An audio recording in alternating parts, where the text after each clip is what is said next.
Good evening and welcome. I'm Vincent Makori. This is Africa 54. We begin in Burundi, where tensions were high on the streets of the Burundian capital Bujumbura on Monday, as protesters demonstrating against President Pierre Nkurunziza's bid for a third term in office came face to face with soldiers deployed on the city's streets. Chanting protesters gathered in the streets of the capital, waving banners denouncing Nkurunziza's bid. At one point, soldiers rushed towards the crowd and gunfire could be heard. The demonstrations come just days after Nkurunziza survived an attempted coup against his leadership last week. Nkurunziza's bid for another 5 years in power has plunged Burundi into its worst crisis since an ethnically charged civil war ended in 2005. The U.S. Assistant Secretary of State for African Affairs spoke to VOA on the U.S. position. We are concerned that it is a violation of the Arusha Accord that allows only for 2 terms. And the president will have served 2 terms at the end of his term in August. But for us, it's more a political issue that has led to violence, and despite the fact if the Constitution allows him to make a 3rd term, it does not mean that he necessarily should do it. What we're seeing now is a strong reaction to his decision to pursue a 3rd term, and in the interest of stability in the country, in the interest of moving Burundi forward and not allowing Burundi to go backward, we have encouraged that the president not pursue a 3rd term. Now, on Sunday, at his first public appearance since the coup attempt, President Nkurunziza made no reference to the political crisis, saying instead he was very preoccupied by the threat posed by Somali militant group Al-Shabaab.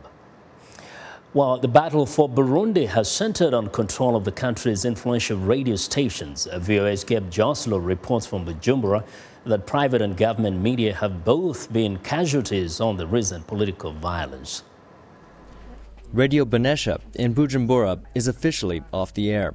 Last Thursday, the day of the coup, journalists at this private station say security forces came in and destroyed their equipment.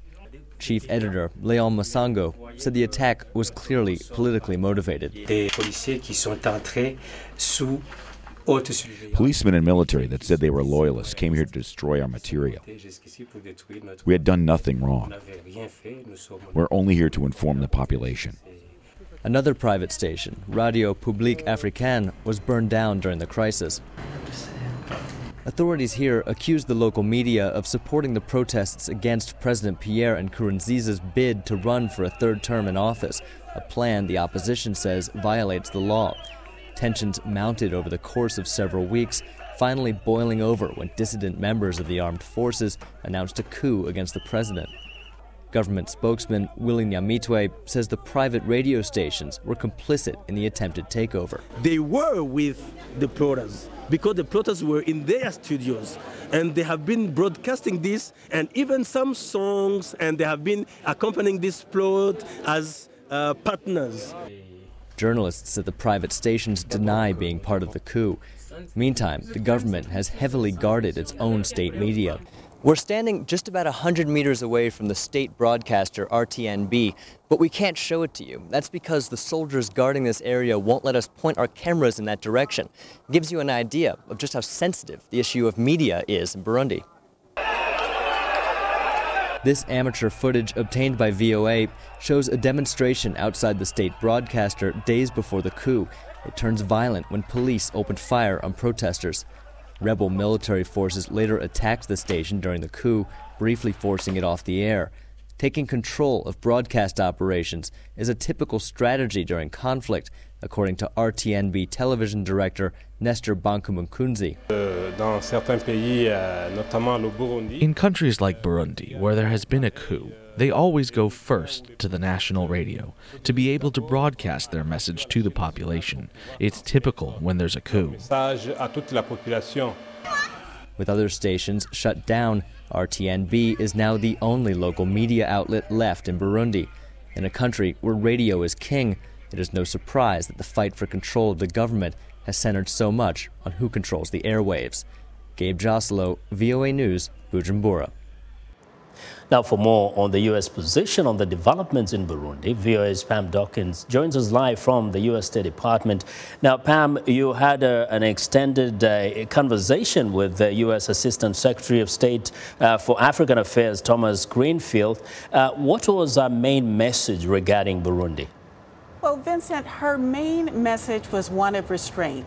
She urged the people to exercise restraint. She also urged them to seek a peaceful resolution to the crisis. She had a message for Burundi's president. She urged him to take responsibility to ensure that the violence ends and also that there's no retaliation against the opposition protesters. Thomas Greenfield also said that there is a role for regional African leaders to play that could be beneficial in resolving this conflict. She specifically cited the International Conference of the Great Lakes region in Angola today as perhaps an opportunity for dialogue.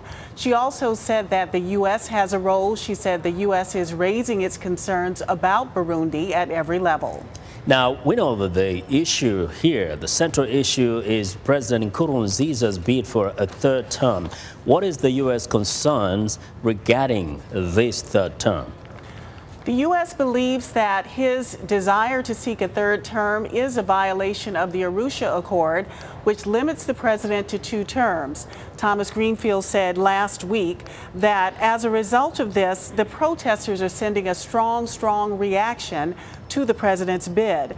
She said, in the interest of moving the country forward, the U.S. had already encouraged the president to not pursue a third term.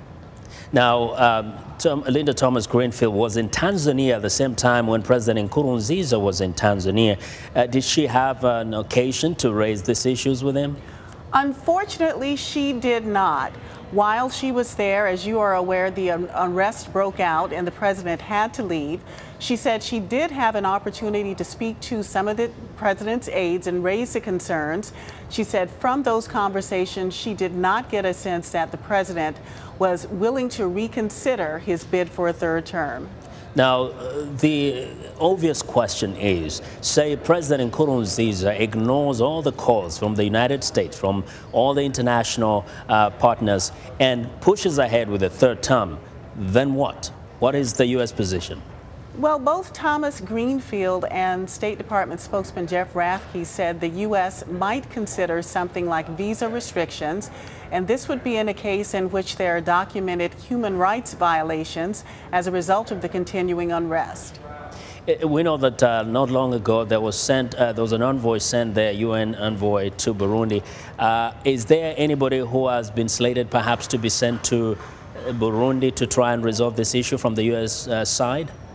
At this juncture, we're not aware of any new overtures, but as Thomas Greenfield said earlier, the U.S. is definitely staying in close contact with its counterparts in the region and looking for a way to peacefully resolve the conflict.